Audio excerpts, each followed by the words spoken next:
Galer, can I just begin by thanking every single person who voted for Sinn Féin in this election. We went into this campaign with a very positive message of wanting to make politics to work for all and focused on what it is that Sinn Féin has to offer to support workers and families. And we ask people to vote for Sinn Féin candidates who will work hard in local councils every day on the issues that matter to them, to send a clear signal, to support positive leadership, and of course to get the Assembly and the Executive back up and running, working together to deliver for everyone. Thursday was the People's Day, and they have now spoken loud and clear. The result has been a monumental endorsement for Sinn Féin's positive and progressive platform to restore government, to invest in the health service, to support people through the cost of living crisis, and to deliver first-class council services. Hard-working councillors have been re-elected. More than 30% of the electorate voted for our candidates. We, as you know, have broken new ground, taking seats for the first time in Lisburn, in Ballymena and in Coleraine. We achieved some astonishing results, taking 6 out of 7 seats in Blackmountain, 5 seats in Collin and Slieve Gullion, and 4 seats in DEAs in Armagh, Mid Tyrone, West Tyrone and North Belfast. In Derry and Strabane, we've gained seats in every DEA, with all 18 party candidates elected to the Derry City and Strabane Council.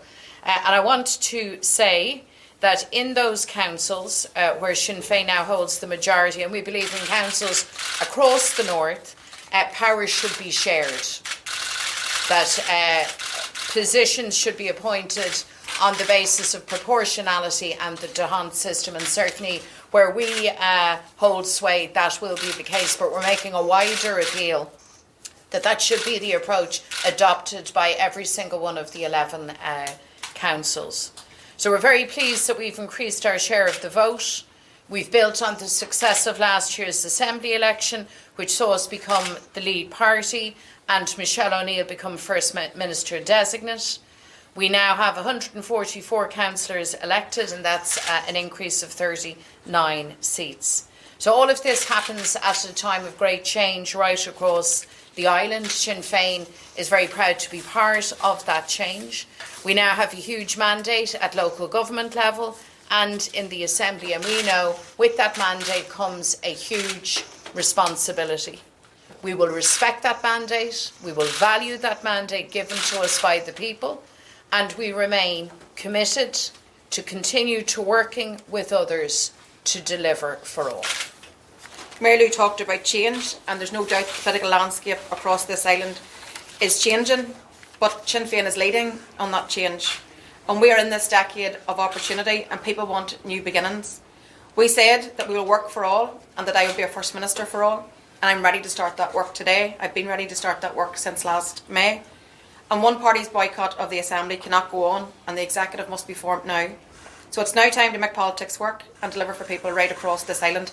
That's what the public have just endorsed in this recent election again. It's crucially important now in the aftermath of the election, the two governments come together and they put a plan on the table for how we're going to have a restored Assembly and Executive. I mean, successive elections, the electorate have supported local politics working for them. They've supported local ministers in place taking decisions for them. They've supported us working together. They want positivity in terms of political leadership. So now is the time for the two governments to step up and actually chart out how this is going to happen, how we're going to have that restored Assembly and Executive. And I think it's really, really important that meeting happens at the highest level, so it should be at a Taoiseach and Prime Minister level engagement. And then let's have the plan, let's tell the electorate how it's going to happen. Now more than ever, I think it's really, really important that this summit happens as a matter of urgency.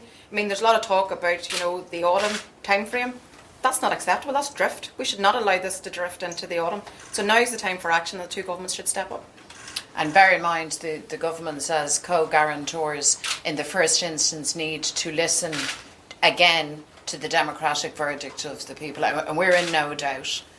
This election result shouts very loudly, get back to work, get the Assembly up and running, get the Executive up and running, lead from the front and deliver for all the people. Both governments, we have heard that message loud and clear. The British and the Irish government as co-guarantors need to hear that message and respond to it.